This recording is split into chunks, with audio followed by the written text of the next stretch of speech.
Tonight, we're confronting a hard truth. Millions of Nigerians are at risk of hunger. With reports of aid programs scaling back, the question is simple and urgent. What happened and what happens next?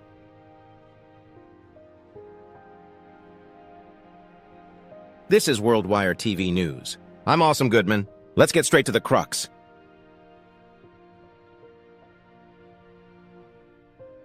"34 million Nigerians at risk of hunger. What's behind the UN aid withdrawal?" If you want calm, clear reporting on the stories that hit home, subscribe, like, and share. It helps this reach the people who need it. Segment 1. The situation plainly.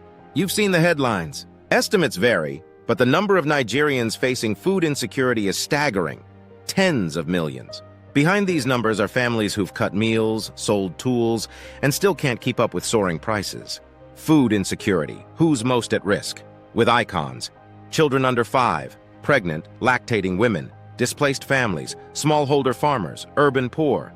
And now reports indicate some international aid programs are being reduced, paused, or redirected, whether due to funding shortfalls, security constraints, or shifting global priorities. That's the gut punch. Segment 2. What changed with aid? When people say UN aid, it's not a single tap.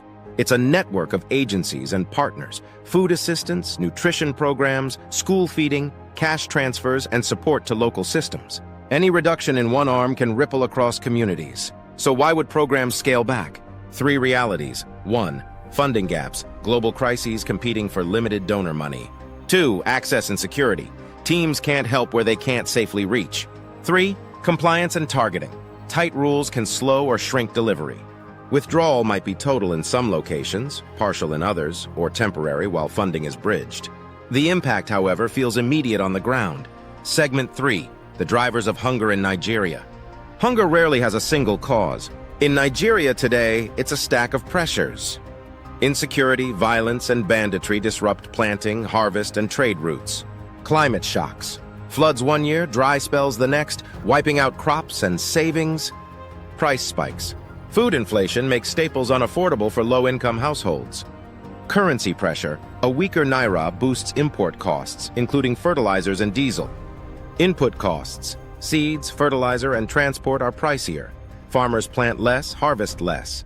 When those forces converge and aid shrinks, households that were barely coping tip into crisis. Segment 4. Who is hurting most? Humanize the numbers. Let's put faces to this. Displaced families who fled violence, no land, no harvest, entirely reliant on assistance. Children under 5, malnutrition at this stage can scar a lifetime of growth and learning. Pregnant and breastfeeding mothers, when nutrition dips, 2 lives are at stake. Smallholder farmers, one failed season can trigger debt spirals they can't escape.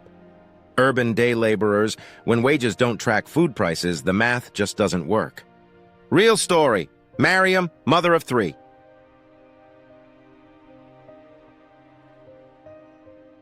Mariam told us she's watering down porridge to make it last the day. She's not alone. That quiet arithmetic of survival is happening in homes across the country. Segment 5. Withdrawal. What does it really mean? Let's clarify terms so we don't panic or minimize the problem. Program pauses, short-term halts when funds run out mid-cycle. Geographic reprioritization. Shifting resources to the worst-hit areas. Modality changes, from food distributions to cash voucher and sometimes back. Scale downs. Fewer households served, smaller rations, or longer intervals. Each choice has trade-offs. Cash boosts local markets, if markets exist and are stocked. In-kind food works where markets are thin, but costs more to move.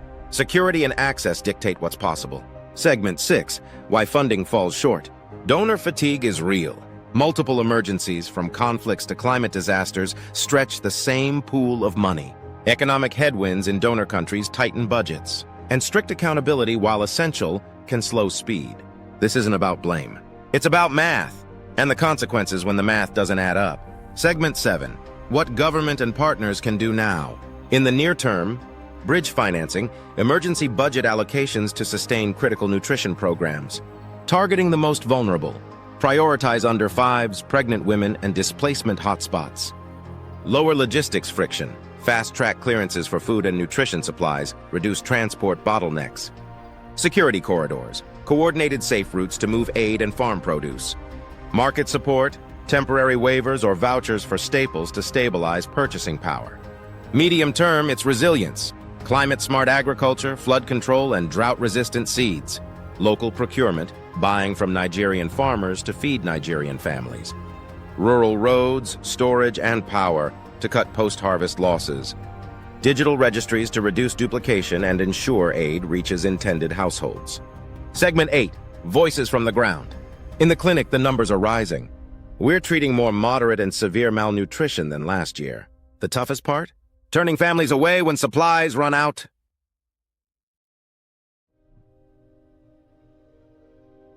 We planted less. Fertilizer was too expensive and the rain came late. If we don't sell enough this season, I can't repay the loan. Customers argue with me about prices. I don't blame them. But my wholesaler raised prices too. We're all squeezed.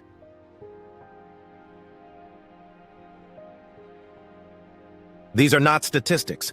These are neighbors. Segment 9. What viewers can do. Responsible, practical. If you're watching this and asking, what can I do? Here's what moves the needle.